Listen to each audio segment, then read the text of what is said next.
യുവതിയെ ബലാത്സംഗം ചെയ്യുകയും നിർബന്ധിച്ച് ഗർഭചിത്രം നടത്തുകയും ചെയ്തെന്ന കേസിൽ രാഹുൽ മാങ്കൂട്ടത്തിൽ MLA അറസ്റ്റ് ചെയ്യുന്നതിനുള്ള വിലക്ക് ജനുവരി 7 വരെ തുടരും. ജാമ്യ ഹർജിയിൽ ജനുവരി 7 ഹൈക്കോടതി വിശദമായി തന്നെ വാദം കേൾക്കും. ലിഡിയയുണ്ട് വിവരങ്ങൾ നൽകാനായി. ലിഡിയ, വിശദാംശം. രാഹുൽ മാങ്കൂട്ടത്തിനെതിരെ രജിസ്റ്റർ ചെയ്ത ആദ്യത്തെ കേസിലാണ് ഹൈക്കോടതി ഇത്തരത്തിൽ അറസ്റ്റ് തടഞ്ഞുള്ള ഉത്തരവ് നീട്ടിയിരിക്കുന്നത്.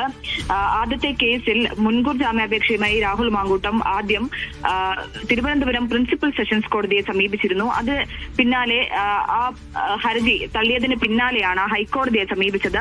തുടർന്ന് അതിൽ വാദം കേട്ട ഹൈക്കോടതി അറസ്റ്റ് തടഞ്ഞ് ഒരു ഉത്തരവ് ഇറക്കിയിരുന്നു, ഇടക്കാല ഉത്തരവ് ഇറക്കിയിരുന്നു. അത് നീട്ടിക്കൊണ്ടുള്ള ഉത്തരവാണ് ഇപ്പോൾ വന്നിരിക്കുന്നത്. ഈ ഇടക്കാല ഉത്തരവ് ജനുവരി 7 വരെയാകും ഉണ്ടാവുക. ജനുവരി 7 വരെ അറസ്റ്റ് വിലക്കിക്കൊണ്ടുള്ള ഉത്തരവ് തുടരും എന്നുള്ളതാണ്. ജനുവരി 7 അടുത്ത ഇത് പരിഗണിക്കുക, അടുത്ത പ്രാവശ്യം ഹർജി പരിഗണിക്കുക. അതിൽ ഹർജിയിൽ വിശദവാദം കേൾക്കും എന്നുള്ളതാണ്. രാഹുൽ മാങ്കൂട്ടത്തിൽ പറയുന്നത് നിർബന്ധിച്ച് ഗർഭചിത്രം നടത്തിയിട്ടില്ല, മാത്രമല്ല ഈ പരാതിക്കാരിയുമായി ഉണ്ടായിരുന്നത് ഉഭയസമ്മതപ്രകാരമുള്ള ബന്ധമാണ് എന്നുള്ള തരത്തിലുള്ള വാദങ്ങളാണ് രാഹുൽ മാങ്കൂട്ടത്തിൽ ഉന്നയിക്കുക. പക്ഷേ പ്രഥമ ദൃഷ്ട്യാ ഇത്തരത്തിൽ ബലാത്സംഗ കുറ്റമടക്കം നിലനിൽക്കും എന്നുള്ളതാണ് പ്രോസിക്യൂഷന്റെ വാദം. എന്തായാലും ജനുവരി 7 വാദം കേൾക്കുക ഇനി.